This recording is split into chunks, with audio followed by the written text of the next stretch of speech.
Shri Venkateswara gold finance తాకట్టులో ఉన్న బంగారాన్ని విడిపించి కొనబడును. సంప్రదించండి 8499070070. ఓజీ ఇంకా ఆ మానియా తగ్గలేదు, ఎక్కడ తగ్గేటువంటి పరిస్థితి కూడా కనిపించట్లా. ఏమైనా ఏ సిచ్యువేషన్లో ఆ ఓజీ అనేటువంటి టైటిల్ పెట్టారో లేదో తెలియదు, కానీ రచ్చ లేపి వదిలిపెట్టలా, ఇంకా కొనసాగిస్తూనే ఉంది. ఓజీ 2కి సంబంధించి అప్పుడే అప్డేట్స్ వచ్చేసాయి. ఓజీ 2 గురించి ఇప్పుడు అందరూ మాట్లాడుకుంటున్నారు. పవన్ కళ్యాణ్ గారి నెక్స్ట్ సినిమా ఏది రిలీజ్ అవుద్దంటే అది ఓజీఏ అనేటువంటి పరిస్థితి కూడా ఇప్పుడు కనిపిస్తుంది. ఏంటి అంటే ఇప్పటికే తెలుసు, ఓజీకి సంబంధించి పోస్ట్ ప్రొడక్షన్ పనులన్నీ కూడా స్టార్ట్ అయిపోయాయి. ఇంకా ఈ సినిమాకి సంబంధించి కథా చర్చలు ఇప్పటికీ పవన్ కళ్యాణ్ అసలు నిజంగా దేశ చరిత్రలోనే కాదు, ప్రపంచ సినిమా చరిత్రలో ఓజీ సపరేట్ ఒక ట్రెండ్ సెట్ చేసింది. అదేంటో కూడా మనం మాట్లాడుకున్నాం. పవన్ కళ్యాణ్ గారి సినిమా అంటే ఓజీ 2కి సంబంధించిన ఆ కథా చర్చల్ని కూడా అంటే సినిమా ప్రచారం కోసం అంటే దాన్ని కూడా ఉపయోగించుకునేటువంటి ఒక ట్రెండ్ సెట్ చేయటం అంటే అది మాటలు కాదు. అది ఓన్లీ సుజిత్కే తగ్గింది, అది పవన్ కళ్యాణ్ గారికి వాళ్ళ కాంబినేషన్కే దక్కిందని చెప్పాలి. చాలామంది చాలా రకాల ప్రమోషన్స్ చేస్తారు, బట్ సినిమాని కథ చెప్పేటప్పుడు కూడా ఆ స్టోరీ చెప్పేటప్పుడు కూడా ప్రమోషన్కి వాడుకోవచ్చు అనేటువంటి ట్రెండు ఓజీతోనే స్టార్ట్ అయింది. ఇక ఆ తర్వాత పవన్ కళ్యాణ్ గారి గురించి కొన్ని లుక్ టెస్టులు చేశారు, చాలా జరిగాయి, అది ఇది అనుకున్నాం. బట్ ఇప్పుడు ఇంకొక అప్డేట్ ఏంటంటే నెక్స్ట్ మంత్ ఆ తర్వాత అంటే సెప్టెంబర్లో పవన్ కళ్యాణ్ గారి బర్త్డే రాబోతుంది, సెప్టెంబర్ 2వ తారీఖు. అసలు ఏమి ఇస్తారు? 2023లో ఓజీ ఫస్ట్ పార్టీకి సంబంధించిన గ్లిమ్స్ ఇచ్చారు. అది ఎలాంటి రచ్చలేపిందో మనందరికీ తెలుసు. బట్ ఇప్పుడు ఓజీ 2 గురించి ఫస్ట్ సినిమా పవన్ కళ్యాణ్ గారితో అంటే ఈ సంవత్సరంలో ఇది మొదటి సినిమాగా చెప్పాలి.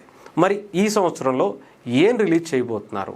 పవన్ కళ్యాణ్ గారి బర్త్డే సందర్భంగా ఏదో ఒకటి రిలీజ్ చేయాలిగా, అది కూడా సుజిత్ ఇచ్చి పడేస్తాడు, అందులో ఎటువంటి డౌట్ లేదు. ఒక గ్లిమ్స్తోనే ఒక రేంజ్లో పవన్ కళ్యాణ్ గారి స్థాయి ఏంటో, పవన్ కళ్యాణ్ గారి రేంజ్ ఏంటో, పవన్ కళ్యాణ్ గారి అభిమానుల ఆకలి ఏంటో ఓజీ గ్లిమ్స్తోనే మొదలెట్టేశాడు.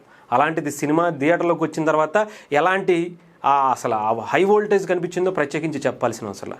మరి అలాంటి డైరెక్టర్ పవన్ కళ్యాణ్ గారికి ఆయన బర్త్డేకి గిఫ్ట్ ఇవ్వరా అంటే ఒక రేంజ్లో ప్లాన్ చేశాడట.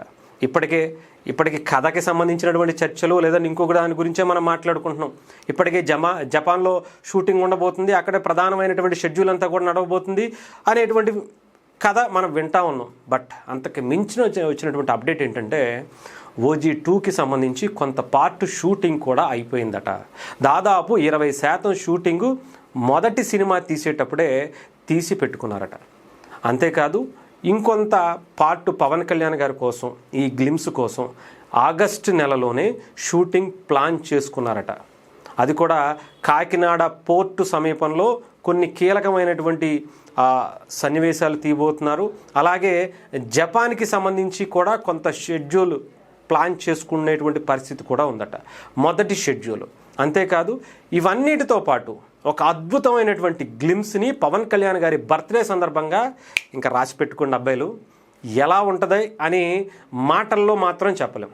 ఓజీ ఆ గ్లిమ్స్ చూసాం, ఆ తర్వాత వచ్చినటువంటి ఆ బేస్ చూసాం, ఆ తర్వాత వచ్చినటువంటి ఆ హై వోల్టేజ్ని కూడా మన కళ్ళతో మనం చూసాం. అలాంటి సినిమాకి సీక్వెల్గా పీక్వెల్గా అదే దర్శకుడు, అదే హీరోగా, అదే మ్యూజిక్ డైరెక్టర్గా వస్తున్నటువంటి ఓజీ 2కి అది జస్ట్ శాంపుల్ మాత్రమే అని చెప్పాడు. అలాంటి ఆ సినిమాకి ఇప్పుడు ఓజీ 2 పార్టీకి గ్లిమ్స్ అంటే పవన్ కళ్యాణ్ గారి బర్త్డే సందర్భంగా వచ్చేటువంటి ఆ గ్లిమ్స్ ఏ రేంజ్లో ఉంటుందో మీ ఊహకు కూడా అందదు. సో దానికి సిద్ధమైపోండి. థియేటర్లో మళ్ళీ పవన్ కళ్యాణ్ గారి ఆ బొమ్మ ఈ సంవత్సరం మనకి మళ్ళీ థియేటర్లోనే ఆ గ్లిమ్స్ని రిలీజ్ చేసుకోవడానికి ప్లాన్ చేస్తున్నారట. సిద్ధం అవ్వండి. పవన్ కళ్యాణ్ గారి అభిమానుల ఆకలి ఏ రకంగా చూసినా తీరేది కాదు, కానీ సుజిత్ ఈసారి తీరుస్తాను అని చెప్పి ఓజీతో ఇచ్చాడు. దానికి మించి ఇంకా 90% పార్ట్ 2లోనే ఉంటుందని చెప్పాడు. అదే అలా ఉందంటే ఇంకా పార్ట్ 2 ఎలా ఉంటుందో.